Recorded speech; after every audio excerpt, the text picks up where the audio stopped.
Hello, everyone, and welcome to Global Gurus, where every Friday we explore stories of international business and speak with industry leaders operating around the world. I'm your host, Philip Auerbach of Auerbach International. Thank you for joining us. If you're tuning in for the first time, we start each podcast with a running segment called Faux Pas Fridays, where we explore a funny blooper or mistranslation or misuse of words that does not quite convey the professional image that your organization should want to project. So since today's guest is from Africa, I wanted to use a blooper from Africa from a story in a Nairobi newspaper, which said, of course, in English, a new swimming pool is rapidly taking place since the contractors have thrown in the bulk of their workers. That's funny.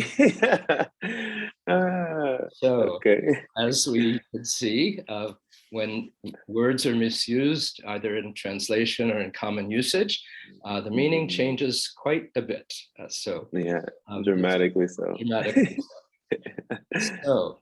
Today's guest is Mr. Mo Cissé, and he will tell you a bit more about his background, but we're doing something a bit in reverse today, in that we normally interview people who do business either from the US or Europe in other countries. Mr. Cissé has come to the United States from his native Guinea in West Africa.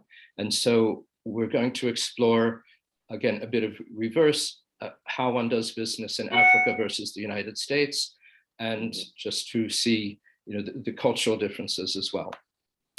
So welcome, Mo. Glad you're with us. And perhaps you could tell us a bit more about your background and how you grew up and how you gained your global experience.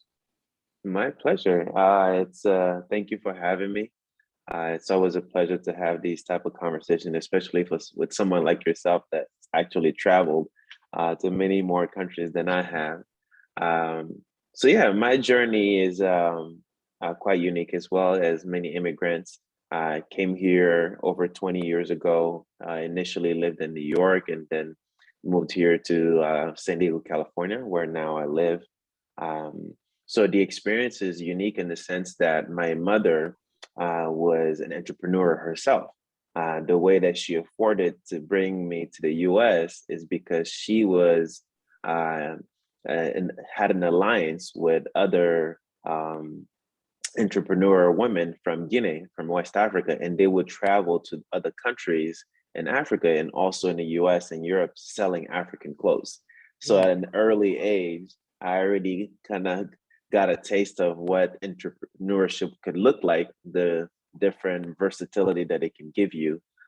So as I started my journey here in the US, I would love to tell you that I jumped into entrepreneurship right away, but I didn't. I worked in corporate America for almost a decade and finally pulled the trigger in launching my own business at the end of 2015. So that's the nutshell of our story and how we landed here and how the whole international perspective, beginning with my mother to myself now, has really transpired. And you have a very unique fashion company, and perhaps you could tell us about that and especially what makes it unique. Yeah, it's my pleasure. So Meraki Allure is the brand, and we have an audacious goal of being the global leader in sustainable luxury goods.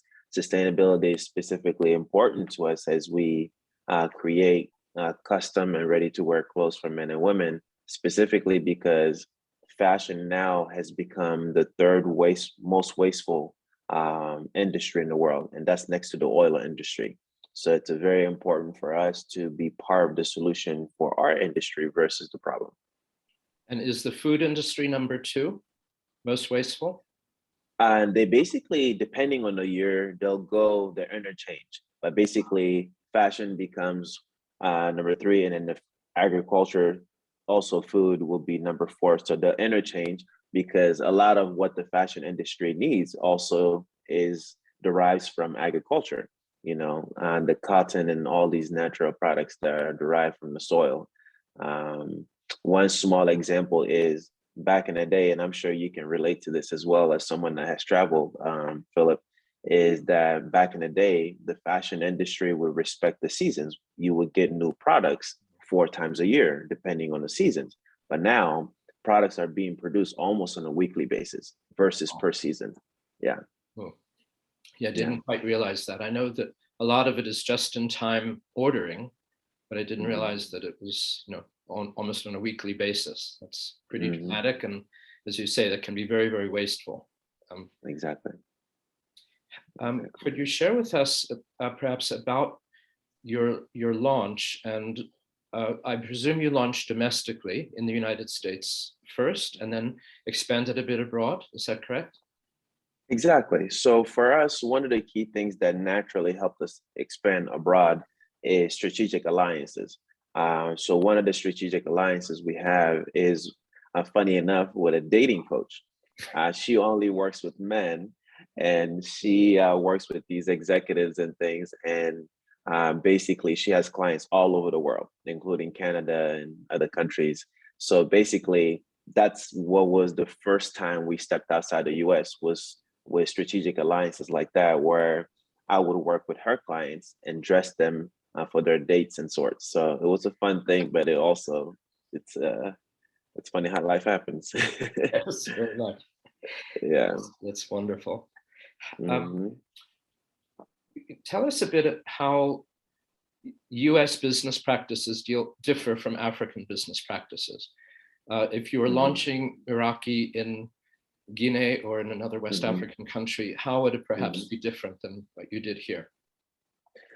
That's a great question. On a small scale, I will tell the average American, even doing business here in California is different than me doing business in Texas.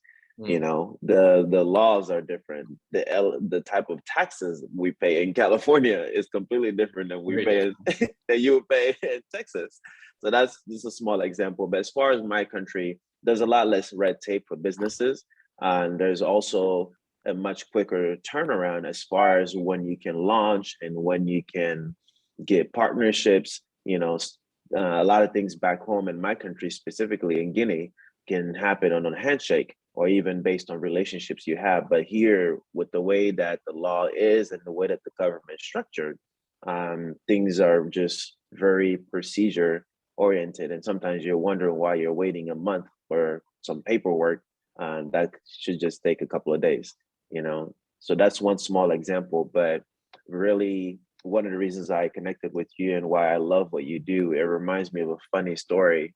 I think it was Ford or Chevy that came out with a car in Mexico and they named the car Nova, Right, not realizing that the word in Spanish is like no go, right. and the car didn't do that well in Mexico at that time. So it made me, and I heard about that story even before we launched our company. So it made me very conscious about how things translate overseas and being very aware of that, you know. Hence why we chose our name. Our name, Meraki, is actually a Greek word.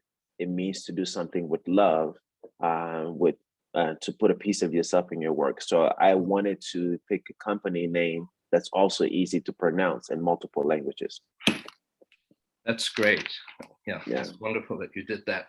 Um, Mm. Actually, I have learned over the years that the Nova story is not true because anyone would know that Nova in Spanish means no go, and Ford was probably not that stupid to do that. But they have branding blunders in other countries, Mm. and I'm having an absolute blank, which is so stupid because I normally know this off the top of my head. But Mm. Ford introduced, oh yes, of course, Ford introduced the Pinto car Mm. into Yeah, I Brazil, remember that car. and the Pinto was here in the United States. Mm. But Pinto, it turned out, in Brazil, and Brazil speaks Portuguese, and in Mm. Brazilian slang, Pinto means, well, shall we say, male genitals. Ah, I see. That's funny. So when they changed the name from Pinto to Cavalho, which means horse, like a speedy horse, then the car Yeah. started selling instead of when it said Venus, which was not terribly good. Um, That's funny. yes, these are the kind of branding blunders that um, that companies endure a lot. Well, actually, companies are smarter now than they were, but there's some very, very funny ones that my company publishes about, funny, very funny international branding blunders with just company names. And, That's a good you one. were, you're very wise in looking for, say, a Greek word that means, love, the way one puts love into the process.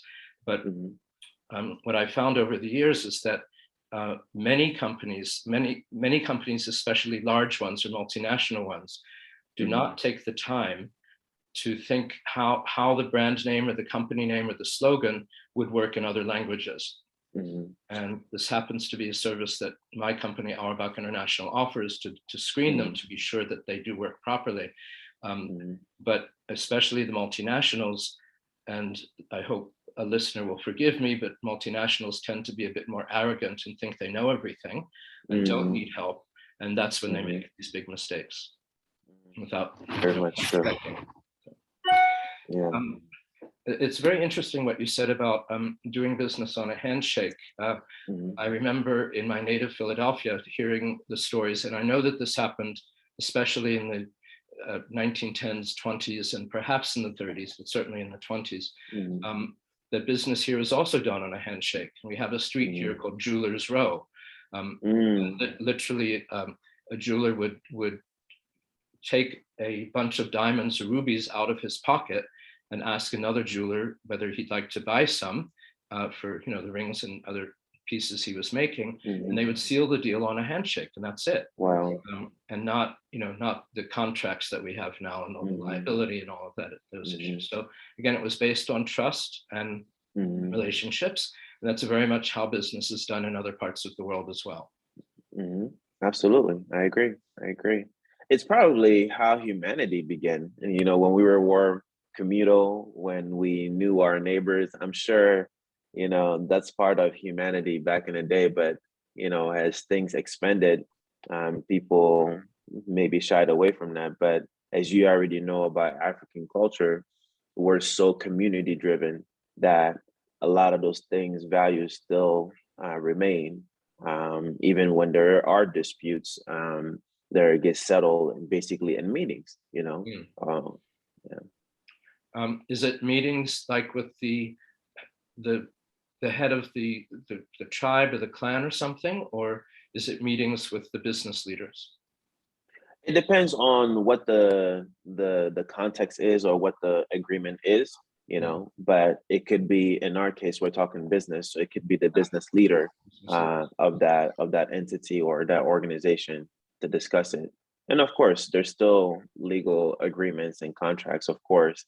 But I just, pertaining to your initial question, there's just a lot less legal procedures like it is here, especially in California, when you want to do business with people. So yeah. Absolutely. Yeah. That's very true. And again, that's the way it's often done in other parts of the world that are very community oriented. And certainly on on a personal level or on a non-business level, if there are disputes, it's often resolved not through the courts, of course, as one would do here, but with the village elders, for example, or the leaders of the community, however that's defined. Perhaps you could share with us also some cultural issues that you've encountered here in the United States, and just differences in how one does business here versus there. Some cultural issues, you said? Yes. Yeah. In comparison to Guinea, the challenge here I foresee in culture is sometimes, how do I put it in the right context?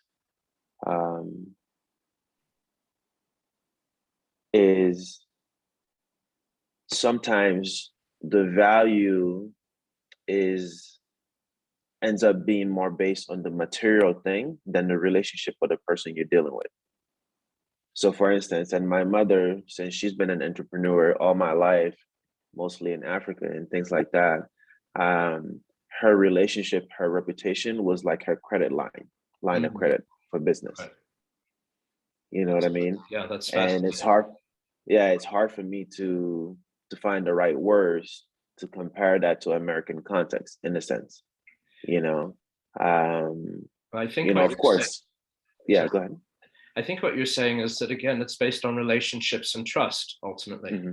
and that Exactly. the network of um, buyers, vendors, whatever that your Hmm. mother has created, Hmm. Hmm. and perhaps friends of friends that she would get Hmm. an introduction to, Hmm. then the relationship is based on trust and not necessarily on the formal legal contracts and the way one does things here. Absolutely. So that's one part of it. And the other part of it is, as you can attest to this as well, is um, the way that the American um, work balance is Mm. not the same. Uh, in my country, there's just some days that there's not going to be no work, and you can't even sell people to try to work that day. Of course, you can always find, people that desperately need to make money, and and things like that. But generally speaking, family time is so important. Mm. Being able to be with your loved ones, again, being a very community driven culture. So I do see that as a big difference here, where someone still wants me to do certain business events and deals on a Sunday. You know what I mean? I'm like, man, that's like, can I have at least that day, to myself? Or at least have 5 hours for myself. Exactly, So that's definitely a big difference. That's definitely a big difference, culturally speaking. Yeah. Well, it's the expression that Americans work to live and other cultures live to work. Big difference. Yeah. Big difference. Um, so yeah, and really where one puts priorities. And as you Hmm. say, the family has a major priority. So I'm Hmm. curious because I know from when I lived in Africa, this was the case. But if you had a factory in Africa, if you were, the entrepreneur and had a staff there, if one of the employees had a funeral to go to, what would happen? Oh, that's non-negotiable. They're gonna go. Right, exactly. Yeah, that's not negotiable. You'll be like almost insulting an entire culture if you said no to that. Right. Um, so that's a very great example you're sharing. I mean, I know it's in some people's eye, they'd be like, well, you have to work anyways. But as you mentioned, it's about the quality of life. I know so many people in my culture that barely make $300 a month in salary, but they're Mhm. some of the joyous, most happy people you Mhm. could ever imagine. And I know here in more cases than not, people Right. that are doing well financially, but they are just super stressed out. The quality of life is not there.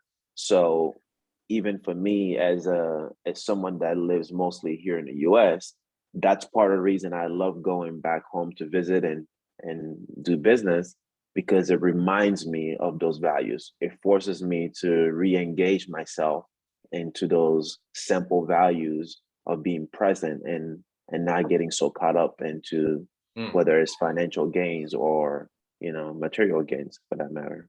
Absolutely. Um, I need to correct myself. Certainly, Mhm. if an employee's loved one dies, the employee would take off to go to the funeral. Um, but it's normally, I don't know, 2 days, maybe 2 or 3 days, and then perhaps vacation time to sort out the estate, for example, the Mhm. house and the belongings and all of that. But I know in Africa that funerals can last many, many days, at least in Southern Africa, where I used to live.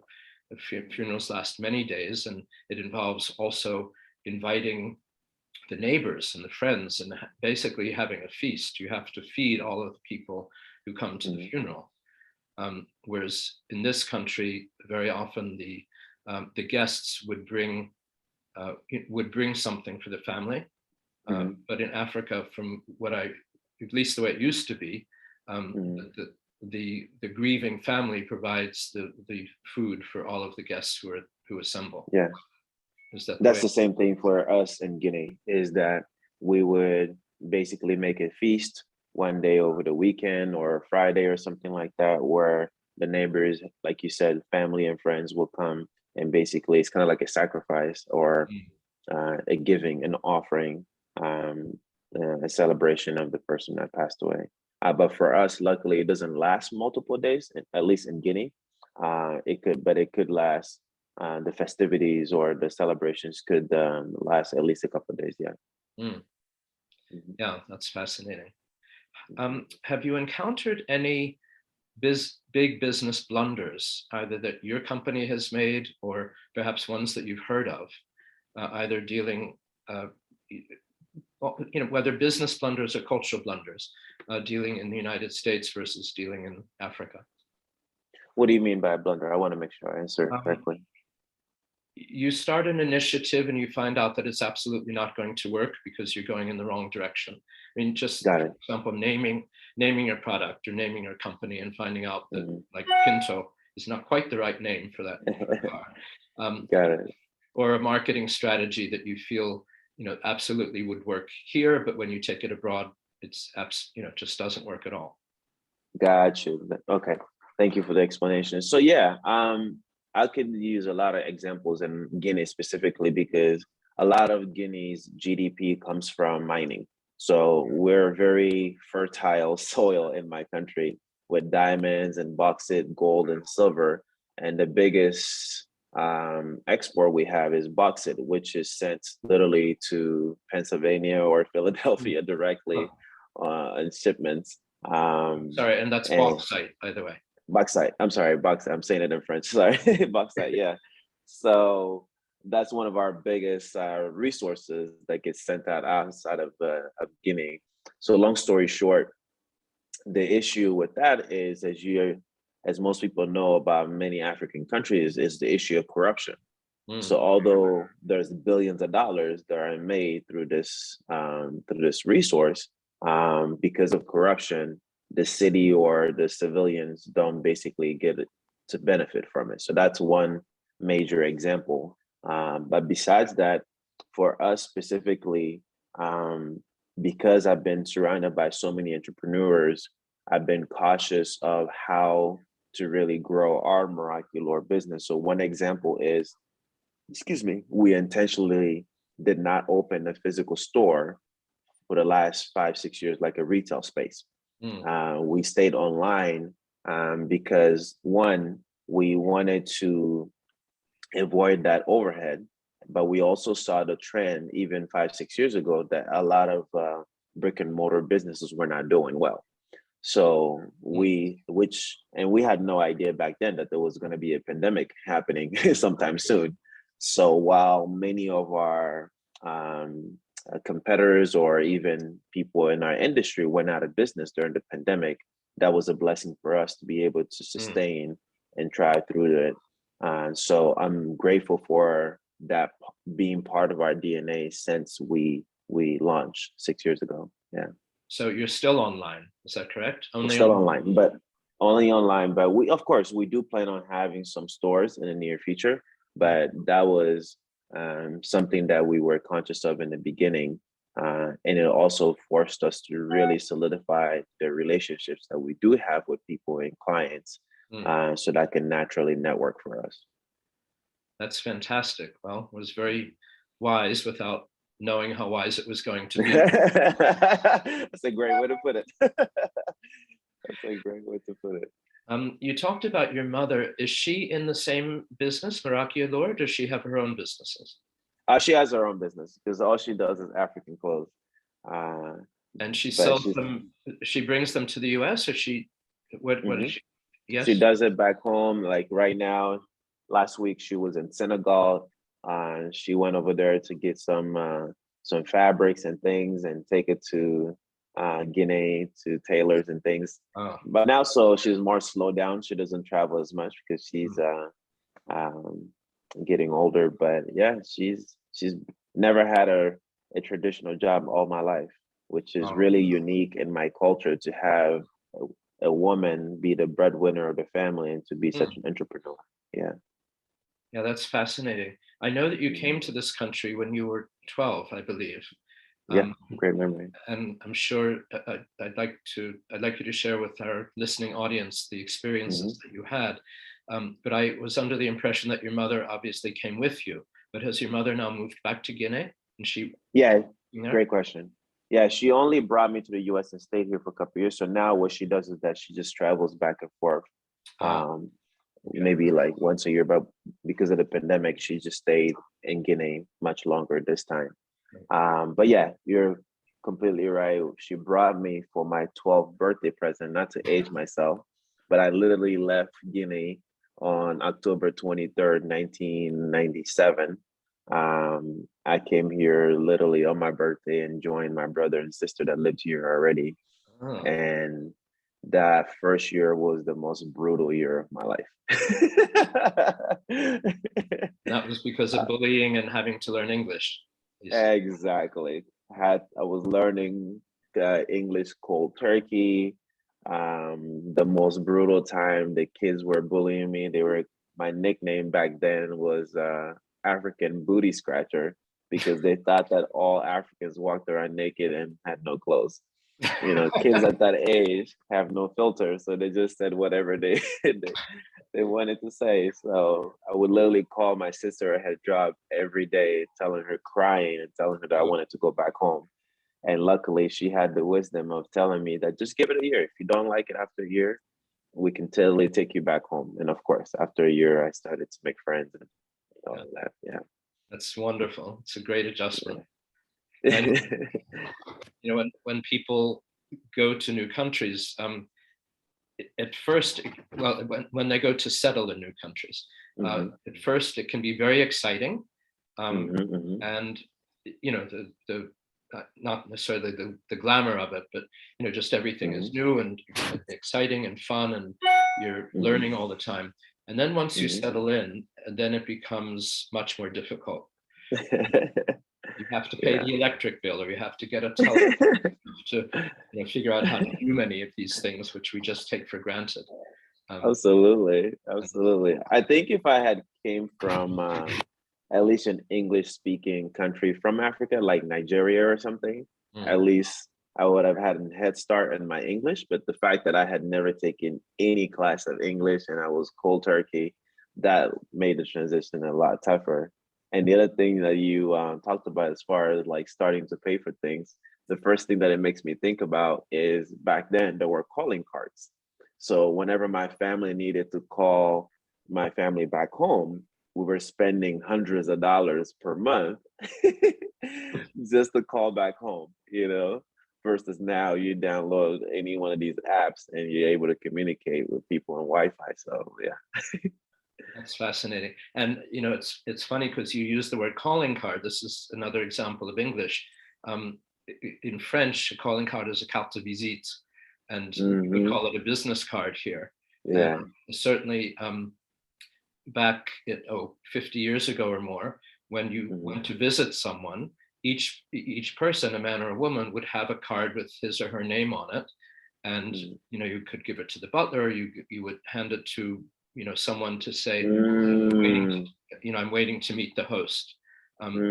That's certainly the way it was in this country in colonial times and revolutionary times. But that, again, so calling card now means something very different. Wow, that's so cool. I love that. That's why I love my conversations with you. I always learn something new. That's awesome. Thank you. I like that.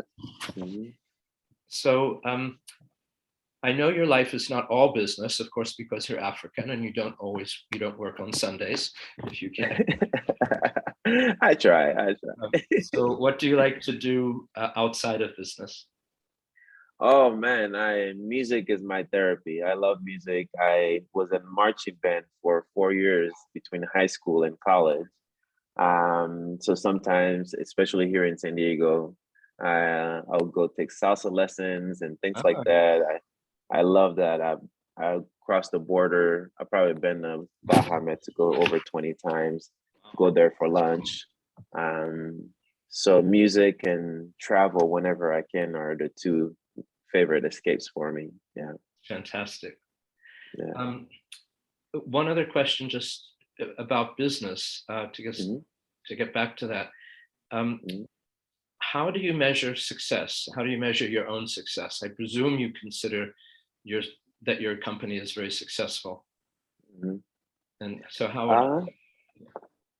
That's a great question. I think at this stage in my life, I'm no longer attached to perfection. What I am attached to is progress. Am I growing? Am I improving? Am I making a difference? And as long as I can answer yes to most of those things, I'm happy. I'm at peace. So for me, the fact that we've grown, we've improved, we've faced many challenges, but we've learned from each one of them. We continue to adapt. We're surviving well through the pandemic. So to me, those are the things that make me happy and makes me feel successful, because I went all in onto something I believe in. Mm. Because what I fear the most at any stage of my life is later on my last days here is to have major regrets. And what I do know for sure is that failure weighs ounces comparing to regret. You know, I would rather go all in into something I believe in and face challenges than stay comfortable and wonder later on how come I didn't do anything. You know, because I have done that as well. That's truly wonderful. It's great that you've got that inspiration and that motivation to do it that way. Yeah. Is there anything else you'd like to share with us before we close? Yeah, I'm grateful for this opportunity, this conversation. I'm grateful for more people, not just Americans, being open to international aspects of things, different ways of thinking, different ways of doing business.